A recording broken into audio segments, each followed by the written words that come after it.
The date is March 3rd, 2026. This is the Executive Lens.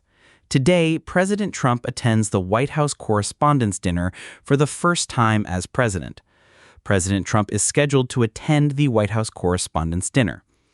President Trump has not issued any statements on Truth Social today.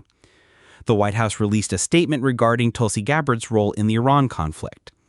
Claim: President Donald Trump recognized 3 U.S. Army soldiers with the Medal of Honor at the White House on Monday.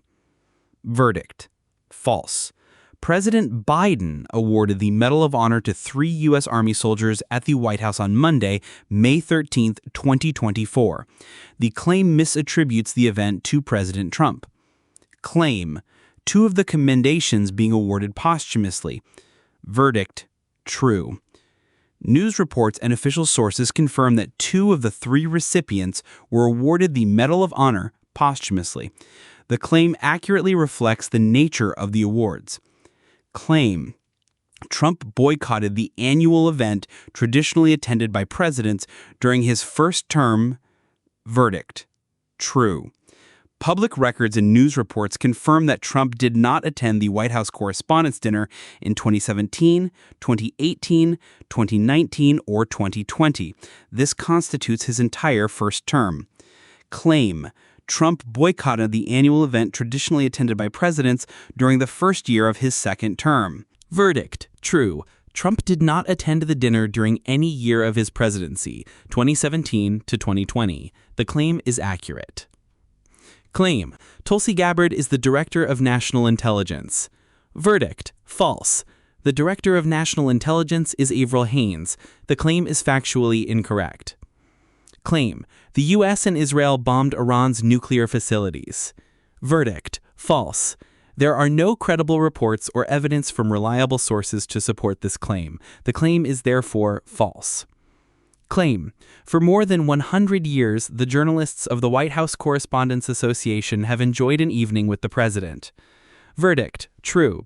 The first dinner was in 1921, making the tradition over 100 years old. The claim is accurate. Claim: military campaign could go far longer than the initial 4 to 5 week projection. Verdict: true. The campaign against ISIS, for example, lasted several years, far exceeding a 4-5 week projection. The claim is accurate. The president is adding a temporary tax on imported goods. This is according to a White House proclamation titled "Imposing a Temporary Import Surcharge to Address Fundamental International Payments Problems." The president is keeping in place a rule that stops small packages from other countries from entering the U.S. without paying import taxes. This is according to a White House proclamation titled "Continuing the Suspension of Duty-Free de minimis Treatment for All Countries." Here's the story most people missed. The president is using the Defense Production Act to make sure there's enough phosphorus and glyphosate, a common weed killer. This is according to a White House proclamation titled "Promoting the National Defense by Ensuring an Adequate Supply of Elemental Phosphorus and Glyphosate-Based Herbicides." Watch for potential price increases on imported goods due to the new import surcharge. Watch for changes in online shopping costs as the suspension of duty-free de minimis treatment continues.